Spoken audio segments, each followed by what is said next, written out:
میرا نام انل نہیں ہے، میرا نام احمد ہے۔ یہ سن کر آرتی اور بھی زیادہ حیران ہو اٹھی۔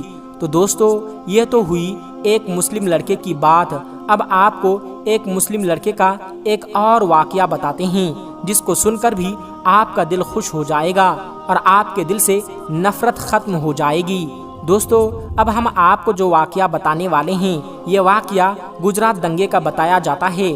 کہا جاتا ہے کہ 27 فروری 2002 کو دن کے وقت ایک ٹرین میں آگ لگنے کی وجہ سے ہندو مسلمانوں کے بیچ میں لڑائی شروع ہو گئی تھی، جو رات تک بڑھتے بڑھتے بہت زیادہ بڑھ گئی تھی۔ پھر رات کے وقت میں لوگ ٹولیوں کی شکل میں سڑکوں پر گھومنے لگے اور بے قصور لوگوں پر حملہ کرنے لگے۔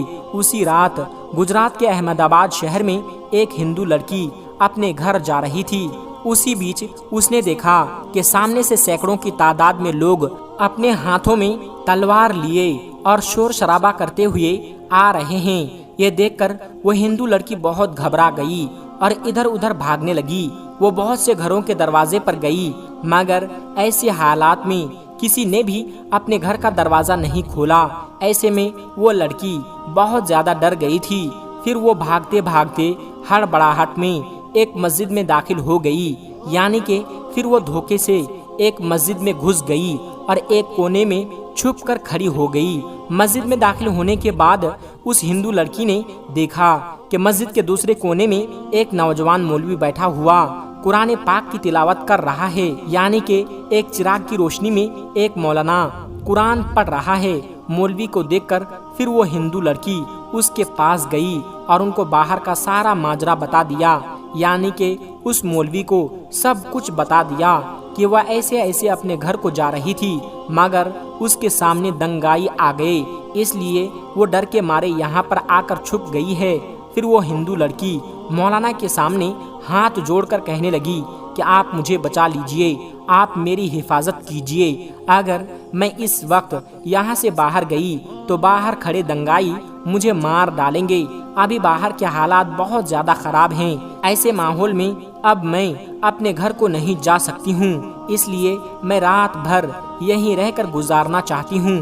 پھر وہ ہندو لڑکی ہاتھ جوڑ کر مولوی سے کہنے لگی کہ میں آپ کے سامنے ہاتھ جوڑتی ہوں، آپ مجھے رات بھر یہاں رکنے کی اجازت دے دیجئے۔ لڑکی کی ان باتوں کو سننے کے بعد مولوی صاحب اٹھے اور مسجد کے دروازے پر گئے اور باہر کے حالات کو دیکھنے لگے۔ مولوی صاحب نے دیکھا کہ باہر کے حالات واقعی میں بہت زیادہ خراب تھے۔ سینکڑوں کی تعداد میں لوگ ہاتھوں میں لٹھ لیے ادھر ادھر گھوم رہے ہیں اور بہت سے لوگ ہاتھوں میں تلوار لیے مسجد کے باہر کھڑے ہوئے ہیں۔ یہ دیکھ کر مولوی صاحب بہت ڈر گئے۔ انہوں نے مسجد کا دروازہ بند کیا اور اندر آ کر اس لڑکی کو مسجد میں رکنے کی اجازت دے دی۔ اب وہ لڑکی مسجد کے کونے میں آ کر بیٹھ گئی۔ وہی مسجد کے دوسرے کونے میں مولانا صاحب پھر سے قرآن پڑھنے میں مصروف ہو گئے، یعنی کہ قرآن پاک کو پڑھنا شروع کر دیا۔ اس مولانا کے سامنے ایک چراغ رکھا ہوا تھا جو جل رہا تھا۔ اب ادھر وہ لڑکی مسجد کے دوسرے کونے میں بیٹھی مولانا صاحب کو دیکھ رہی تھی۔ تبھی اس لڑکی نے دیکھا کہ مولانا صاحب نے قرآن پڑھنے کے دوران اپنی ایک انگلی کو اس چراغ میں ڈال دیا اور اپنی انگلی کو جلانے لگے۔ پھر تھوڑی دیر کے بعد مولانا نے واپس اپنی انگلی کو چراغ سے باہر نکالا اور پھر سے وہ قرآن پاک پڑھنے لگے۔ تھوڑی دیر کے بعد لڑکی نے پھر دیکھا کہ وہ مولانا صاحب پھر سے وہی کام کرنے لگے، یعنی کہ انہوں نے پھر سے اپنی انگلی کو چراغ میں ڈال دیا اور تھوڑی دیر جلنے کے بعد انہوں نے واپس اپنی انگلی کو باہر نکال لیا۔ مسجد کے دوسرے کونے میں بیٹھی وہ ہندو لڑکی یہ سارا ماجرا اپنی آنکھوں سے دیکھ رہی تھی۔ یہ دیکھ کر وہ لڑکی حیران اور پریشان ہو گئی اور سوچنے لگی کہ یہ مولانا صاحب کہیں پاگل تو نہیں ہو گئے ہیں جو بار بار اپنی ہی انگلی کو آگ میں جلاتے ہیں۔ خیر دوستو، پھر ایسے سوچتے سوچتے اس لڑکی کی آنکھ لگ گئی، یعنی کہ اس کو نیند آ گئی اور پھر پوری رات نکل گئی اور صبح ہو گئی۔ صبح وہ مولانا صاحب اٹھے اور مسجد کے دروازے پر گئے اور انہوں نے باہر کے حالات دیکھے۔ مولانا صاحب نے دیکھا کہ اس وقت باہر کوئی بھی دنگائی نہیں تھا، یعنی کہ سارے دنگائی وہاں سے جا چکے تھے۔ پھر وہ مولانا اس لڑکی کے پاس گئے اور کہنے لگے کہ بہن اٹھو، ہماری نماز کا وقت ہو گیا ہے، ابھی تھوڑی دیر کے بعد یہاں پر بہت سارے نمازی آنے والے ہیں، اسی لیے اب تمہارا یہاں پر رکنا مناسب نہیں ہے، کیونکہ اگر لوگوں نے تم کو یہاں پر دیکھ لیا تو لوگوں میں بدگمانی پیدا ہو جائے گی، اس لیے اب تم جلدی کر کے یہاں سے چلی جاؤ۔ اور میں نے باہر جا کر دیکھ بھی لیا ہے، ابھی باہر کے حالات نارمل ہیں، باہر کا راستہ بھی صاف ہو چکا ہے، آپ آسانی سے اپنے گھر کو جا سکتی ہے، آؤ اب میں تم کو باہر تک چھوڑ دیتا ہوں۔ یہ سن کر اس لڑکی نے کہا کہ اگر باہر کا سب جا چکا ہے تو مجھے جانے میں کوئی حرج نہیں، مگر جانے سے پہلے آپ سے ایک بات ضرور پوچھنا چاہوں گی، میں آپ سے ایک سوال کرنا چاہتی ہوں، پہلے آپ اس کا جواب دیں۔ یہ سن کر مولانا صاحب کہنے لگے، پوچھئے بہن کیا پوچھنا چاہتی ہو؟ تو وہ کہنے لگی کہ مولانا صاحب آپ یہ بتائیے کہ آپ رات بھر اپنی انگلی کو چراغ میں جلانے کی کوشش کیوں کر رہے تھے؟ یہ سن کر مولانا صاحب کہنے لگے، بہن اس بارے میں نہ ہی پوچھو تو اچھا ہے، کیونکہ یہ میرا ذاتی معاملہ ہے، اس لیے میں اس کے بارے میں آپ کو کچھ نہیں بتا سکتا۔ تو یہ سن کر وہ لڑکی کہنے لگی کہ جب تک آپ مجھے اس کے بارے میں نہیں بتائیں گے تب تک میں یہاں سے واپس نہیں جاؤں گی۔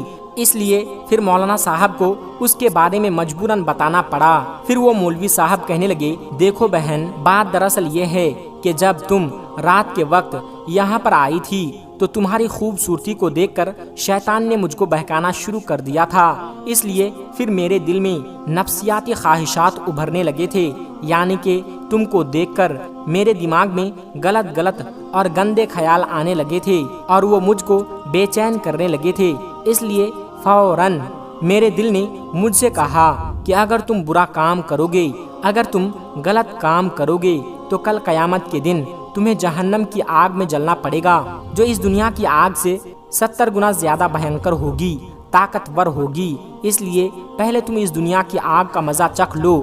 بس یہی سوچ کر پھر میں نے اپنے دل کی بات کو مانتے ہوئے اپنے جسم کو آگ کے حوالے کر دیا اور اپنے جسم کو آگ کا مزہ چکھانے لگا اور اپنی نفس سے کہنے لگا کہ اگر تجھ میں آگ کی تپش کو برداشت کرنے کی طاقت ہے تو پھر تمہاری مرضی ہے، تم جو چاہو وہ کر لو، اگر تم اس کو برداشت کر سکتے ہو تو پھر تم یہ گناہ کر لو۔ اس لیے رات میں جب بھی میرے دماغ میں غلط اور گندے خیال آئے تب میں نے اپنے نفس کو آگ کے حوالے کر دیا اور نفس کو آگ کا مزہ چکھانے لگا۔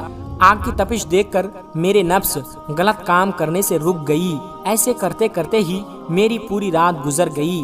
تو دوستو دیکھا آپ نے، نہ ہی سارے ہندو برے ہوتے ہیں اور نہ ہی سارے مسلمان برے ہوتے ہیں، برے کچھ گنے چنے لوگ ہوتے ہیں جن کو بھی برا بنا دیا جاتا ہے، کیونکہ وہ برا بنیں گے تبھی وہ کسی کا فائدہ وہاں پر ہوگا۔ کچھ لوگ ہیں جو اپنے فائدے کے لیے ہندو مسلمان کو لڑوانے کا کام بڑے لیول پر کر رہے ہیں، اسی لیے آپ ایسے لوگوں کی باتوں میں کبھی نہ آئے اور آپس میں سب مل جل کر رہے، اسی میں ہم سب کا فائدہ ہے، ہمارے دیش کا فائدہ ہے۔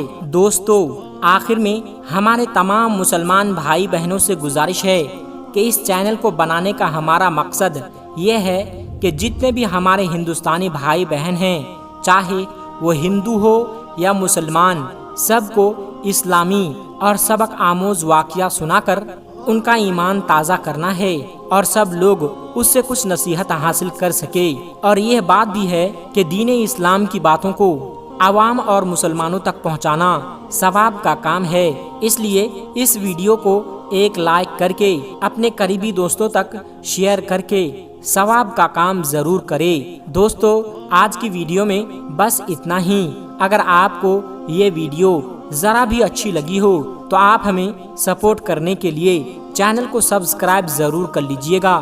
اللہ تبارک و تعالی سے دعا ہے کہ ہمارے جتنے بھی مسلمان بھائی بہن اس ویڈیو کو دیکھ رہے ہیں اسے سیدھے راہ پر چلنے کی توفیق عطا فرمائیں اور اسے ہر ترقی سے مالا مال کر دے، آمین ثم آمین۔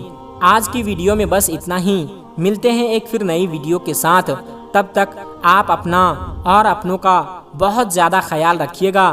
السلام علیکم ورحمۃ اللہ وبرکاتہ۔